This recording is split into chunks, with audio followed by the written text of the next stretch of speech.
शास्त्रों में हम पढ़ते हैं एक अवतार के बारे में कि एक अवतार हुआ है जिसको कहते हैं भगवान विष्णु का वराह अवतार।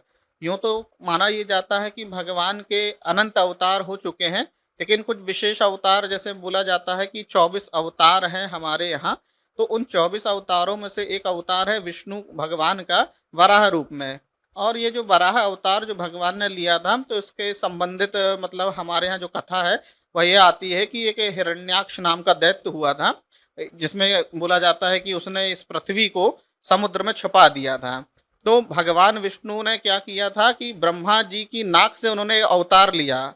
हमने ये दृश्य भी देखा था, कभी टेलीविजन में पहले कथाएं आती थी तो हम देखा करते थे, और पुराणों में ऐसा लिखा कि भगवान ब्रह्मा जी की नाक में से निकलते हैं और देखते देखते बहुत ही मतलब विशाल हो जाते हैं। और फिर विशाल जब होते हैं तो एक तरह से वराह का अवतार ले लेते हैं, और फिर वही भगवान विष्णु समुद्र के अंदर घुसकर हिरण्याक्ष का वध करते हैं और उस पृथ्वी को निकाल कर समुद्र में फिर से पुनः स्थापित कर देते हैं। तो जब जी पुराण में जब हम ये कथा पढ़ते हैं इस तरह की कि कोई मतलब भगवान ब्रह्मा से मतलब इस तरह से नाक से कोई अवतार होता है और कोई मतलब पृथ्वी को समुद्र में डाल देता है, और फिर वो भगवान जाते हैं और हिरण्याक्ष को मारते हैं और पृथ्वी को समुद्र के ऊपर रख देते हैं, तो एक ये कथा सुनने में बड़ा अजीब सी लगती है।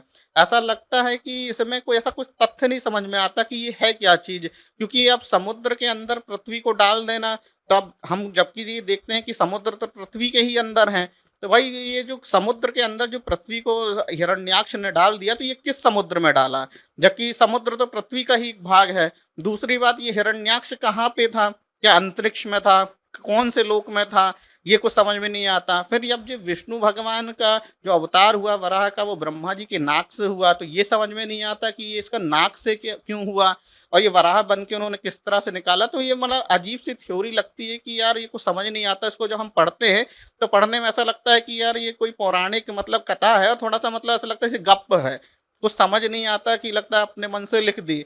लेकिन मेरा ये कहना है कि पुराणों में जब हम कोई भी कथा पढ़ते हैं, तो केवल हम जब उसको शब्दता पढ़ते हैं ना, तो हमें ऐसा लगता है कि यार ये कोई ऐसे मजाक लिखा है या कोई गप है, तो एक प्रकार से हम उसमें नास्तिक बनते हैं। लेकिन जब हम पुराणों का अध्ययन करते हैं अच्छी तरीके से, किसी से समझ कर करते हैं या उसको समझने की कोशिश करते हैं, तो हम उस कथा का रहस्य पता चलता है। क्योंकि देखिए अधिकतर क्या होता है, कथाएं जो होती हैं वो सिंबॉलिक होती हैं, वो सांकेतिक होती हैं। वो इस तरह से नहीं होती कि जैसा उसमें लिखा है कि कोई ब्रह्मा जी हैं और उसकी नाक से कोई ऐसा विष्णु भगवान अवतार लेते हैं, और कोई समुद्र है उसमें पृथ्वी को डाल दिया, कोई हिरण्याक्ष नाम का ऐसा दैत्य है और उसको मारा और फिर पृथ्वी को समुद्र में रख दिया।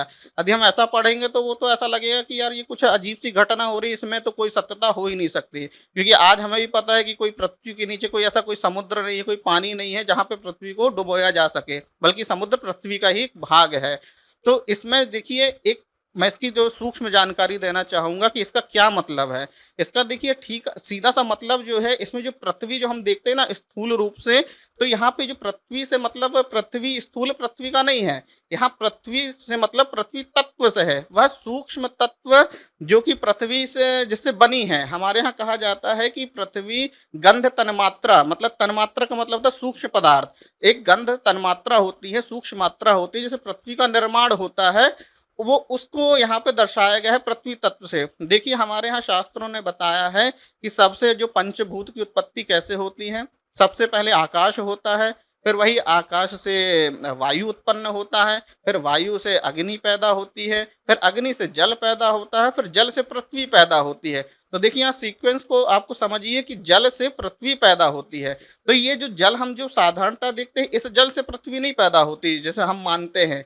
जल तत्व से पृथ्वी तत्व का उदय होता है। जो जल जो होता है, जिसका हम कहते हैं सूक्ष्म तन्मात्रा, जो रस तत्व कहलाती है, उससे इस पृथ्वी तत्व की उत्पत्ति होती है, इसको गंध तन्मात्रा कहते हैं। और देखिए जो गंध का संबंध किससे होता है, गंध का संबंध होता है नाक से। जब भी हम किसी गंध को सूंघते हैं, जिसको हम कहते हैं कि दुर्गंध आ रही है या सुगंध आ रही है, हमको पता कैसे चलता है? वो हमको हमारी नाक के द्वारा पता चलता है। तो आपने यहाँ पे क्या नोट किया कि जो भगवान विष्णु का जो अवतार हुआ था ब्रह्मा जी की नाक से, उसके पीछे का आपको देखो कारण समझ में आया होगा कि नाक से क्यों अवतार हुआ। क्योंकि भगवान विष्णु को खोज किसकी करनी थी? पृथ्वी तत्व की खोज करनी थी, मतलब कि गंध तन्मात्रा की खोज करनी थी। और गंध किससे लिया जाता है? नाक से। तो भगवान विष्णु ब्रह्मा जी के नाक से उत्पन्न होकर क्या बता रहे हैं कि मैं गंध तन्मात्रा को खोज रहा हूं, और उसकी उत्पत्ति किससे हो रही है? ब्रह्मा जी के नाक से। और जब भगवान जो होते हैं भगवान विष्णु जब समुद्र में जाते हैं पृथ्वी को ढूँढने तो उसका क्या मतलब है कि पृथ्वी की उत्पत्ति किससे होती? जल तत्व से। अर्थात हिरण्याक्ष कुछ ऐसी आसुरी शक्ति है जब ये सृष्टि का निर्माण हो रहा था, तो ऐसी आसुरी शक्ति थी जिसने जल तत्व से पृथ्वी तत्व को निकलने में बाधा पहुँचाई। क्योंकि सृष्टि कार्य में जो बाधा पहुँचाया जाता है तो क्योंकि भगवान क्या करते हैं इस बाधा को समाप्त करते हैं। तो वहाँ पे हिरण्याक्ष को मारना इस बात का संकेत है कि भगवान ने वो आसुरी बाधा को समाप्त किया जो जल तत्व में से पृथ्वी तत्व को निकालने में बाधा पहुँचा रहा था। तो उस जल तत्व के अंदर भीतर घुस के भगवान ने ब्रह्मा जी की नाक से मतलब ये बताया कि भाई मैं गंध तन्मात्रा को ढूंढने जा रहा हूँ, इसलिए उसने नाक से अवतार लेके मैं पृथ्वी को ढूंढ कर लाऊंगा। और वहां पे वो आसुरी शक्ति का नाश किया और उसके नाश होने से उस जल तत्व में से पृथ्वी तत्व पैदा हुआ। इसलिए ये कहा जाता है कि जल तत्व के ऊपर पृथ्वी को स्थापित किया। नहीं तो आप जनरली देखते हैं कि जल तत्व के ऊपर थोड़ी ना पृथ्वी रखी हुई है। यदि आप खोजोगे तो कहीं आपको ऐसा नहीं मिलेगा कि कोई जल तत्व के ऊपर कोई पृथ्वी रखा हुआ है। और ना ही कोई ऐसा जो हम सुनते हैं कि वीडियो में था कि ये जो पृथ्वी है इसको उठाकर हिरण्याक्ष किसी दूसरे ग्रह में ले गया था। कुछ ऐसा ग्रह जहाँ पे पानी ही पानी है, वहां जाके डुबो दिया। तो देखिए ये तो असंभव सी बात है। ऐसा नहीं हो सकता कि ये कोई पृथ्वी को इस सौरमंडल से ले जाके कोई दूसरे सौरमंडल में जहाँ समुद्र वहां डुबो दे और सारे जीव जंतु वहां नष्ट हो जाए। ये बात जो है वो स्थूल बात नहीं है। पौराणिक इतने स्थूल बात की बात नहीं करता है। वह स्थूल रूप से इसके महत्व को समझाता है, वह सूक्ष्म तत्व को डिकोड करता है। पुराण की जो भाषा है वह डिकोडिंग की भाषा है, वह चीज़ों को डिकोड करता है। वो इसी समझाने के लिए इस तरह की बातें करता है कि हमें लगता है कि नाक से कोई विष्णु वराह का अवतार हुआ, वह समुद्र में गया और पृथ्वी वहाँ को लाकर उसने समुद्र में स्थापित कर दिया। तो उसका सीधा सा मतलब है कि जो नाक का संबंध है वो गंध तन्मात्रा से है, इसलिए विष्णु भगवान ने नाक से अवतार लिया। फिर वो उस जल तत्व से पृथ्वी तत्व पैदा होता है, इसलिए भगवान ने उस बाधा को दूर किया जिस बाधा का नाम हिरण्याक्ष था, और उसको मारकर उस जल तत्व से पृथ्वी तत्व को पैदा किया और उसके ऊपर रख दिया।